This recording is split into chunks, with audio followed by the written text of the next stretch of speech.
Peu après les tests pervers du directeur, une jeune fille a été libérée. La jeune fille était folle de joie. Les autres patients étaient sincèrement heureux pour elle. Mais elle n'en avait aucune idée. Le directeur avait utilisé une horloge à pendule. Il l'avait hypnotisée. Lorsqu'elle s'est réveillée, elle se trouvait déjà dans la salle d'opération. Une grande main l'a aidée à enlever ses lunettes, puis a pris une aiguille d'acier de 100 mètres de long. Malgré ses supplications, elle lui a transpercé directement le globe oculaire. Elle l'a tué pour de bon. Et Christine, d'un autre côté, lorsqu'elle a appris qu'une autre patiente avait été torturée à mort, elle a été prise de panique. Elle ressent l'horreur de l'asile. Elle a donc eu l'idée de s'échapper. Elle a emmené l'une des patientes aux toilettes. Ils ont trouvé une bouche d'aération. Ils ont descendu le tuyau dans la morgue sinistre. Mais voilà, l'une des portes du casier où sont conservés les corps a bougé. Christine l'ouvre lentement par curiosité. À l'intérieur de la chambre sinistre, il n'y avait rien. En un clin d'œil, une grande main se tendit soudain. Christine est tellement effrayée qu'elle sort de la pièce en courant. Mais alors qu'elle se croyait en sécurité, un humain à l'aspect horrible est apparu devant elle.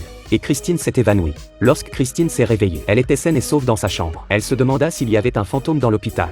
La femme blonde se regardait dans le miroir. Cet horrible être humain est apparu derrière elle sans un bruit, et a effrayé la blonde à mort. Elle se cacha dans une buanderie, alors qu'elle regardait nerveusement à travers la vitre de la porte. Une paire de mains apparut soudain derrière elle. Une paire de grosses mains apparut soudain derrière elle. Elles ont recouvert le visage de la blonde, et l'ont emmenée dans une étrange salle d'opération. Malgré ses efforts, l'humain à l'aspect horrible lui a mis une laisse. Puis le transformateur a été mis en marche. Des millions de volts d'électricité attendaient la blonde. Au fur et à mesure que la tension augmentait, la blonde meurt instantanément.